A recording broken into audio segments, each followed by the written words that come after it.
자, 우리 5회 들어가기 전에 그 사회 유인물, 유인물 좀 정리하고 갈게요. 그 소음과 진동인데요. 청각기관에서의 소리의 전달, 그래서 뭐 이건 다 아시겠지만, 이제 귀가 있고, 그죠? 이렇게 또가 있고, 여기 고막이 있고, 중위가 있습니다. 요스탈교관이 있고, 여기 이제 세 개의 뼈가 있고, 그 다음에 달팽이관 이렇게 있을 거예요. 그럼 여기서부터 여기까지는 공기 파동이 여기로 가면서 이게 고막이 흔들리거든요. 그래서 기계적 파동으로 바뀝니다. 기계적 파동으로 바뀐다. 그래서 그 음파, 웨이, 고막, 이소골까지, 요거까지 가면 이제 기계적 파동으로 바뀌는 거죠. 그리고 이제 파동을 갖고 여기 달팽이관 안에 달팽이관 림프액이 있다 그랬죠. 림프액이 여기 이제 신경 모세포가 있고 림프액을 흔들어요. 여기 이제 액체 파동으로 바뀌는 거죠. 그러니까 얘가 흔들흔들거린다 그랬잖아요. 그래서 기계적 파동이 액체 파동으로 바뀌어요. 그리고 나면 신경 모세포랑 연결된 8차 신경이 이제 뇌로 가게 되는 거죠. 결국 이게 이제 신경 자극으로 바뀌게 되는 거지. 그래서 기계적 파동이 액체 파동으로 바뀌고 이게 이제 신경 자극으로. 그래서 결국 우리가 무슨 소리구나 이걸 알게 된다는 거죠. 자, 그 다음에 이것도 한번 해봤어요. 소리의 전파 속도는 음속이 고체, 액체, 기체인데 누가 제일 크냐면 고체가 제일 빨라요. 그러면 액체, 기체. 결국 가로 안에 이렇게 써주시면 돼요. 고체, 액체, 기체 순으로 매질에 따라 다르다라고 되어 있는 거고요. 그 다음에 보시면 뭐 최소 가청치가 0dB. 그 다음에 0dB보다 더 작은 거는 우리 못 듣는다는 거지 뭐. 낙엽이 떨어지는 소리가 이렇게 낙엽 떨어지는 소리 어떤 때 조용할 때 보면 깜짝깜짝 놀라거든요. 이게 10dB 정도 된대요.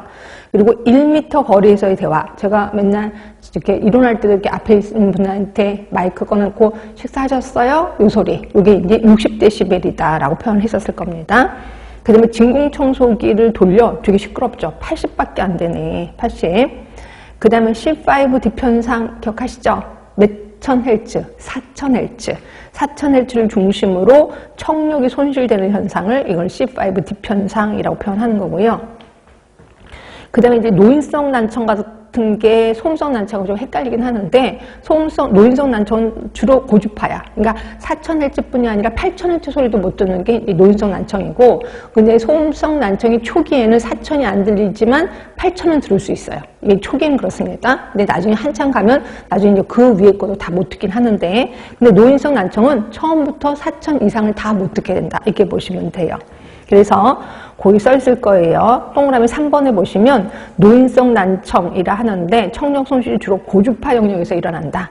그리고 동그라미 4번 이러한 주파수의 특징은 소음성 난청의 유무를 판단할 때 청력 손실이 업무상의 소음 폭로에 의한 것인지 노화 현상에 의한 것인지를 구별해야 하는 경우에 되게 중요하다는 거죠. 그래서 처음에 소음성 난청을 진단할 때 4000Hz 소리를 듣게 해. 이제 못 들어. 그러면 그 다음에 8000Hz 소리를 듣게 해요. 근데 그것도 못 들어. 그럼 이걸 노인성이다 라고 얘기를 한다는 거지. 근데 소음성은 8000Hz 소리를 듣게 했을 땐 듣는다 라고 보시면 돼요. 자, 생리적 영향도 볼게요. 소음에 노출되면 혈압은 올라갑니다. 맥박도 상승합니다. 네, 말초혈관은 수축이 돼. 결국 말초혈관이 수축된다는 거는 정신이 바짝 올라간다는 거지. 혈압도 맥박도 올라가니까 싸울 준비가 되어 있다. 이렇게 생각하시면 돼요. 호흡 횟수가 증가하고 또는 어떤 때는 감소하기도 하긴 하는데 하여튼 그래서 우리 호흡은 그냥 변화가 된다 이렇게 얘기를 하라고 그랬습니다. 호흡 깊이는 감소한대. 그러니까 크게 아니라 쌕쌕쌕쌕 된다는 거지. 그렇죠? 자, 치매 분비량 저하됩니다. 위액 산도가 저하돼요. 위 수축 운동은 감소돼요. 그러니까 좀 이렇게 몸이 긴장하게 된다는 거예요. 말 그대로.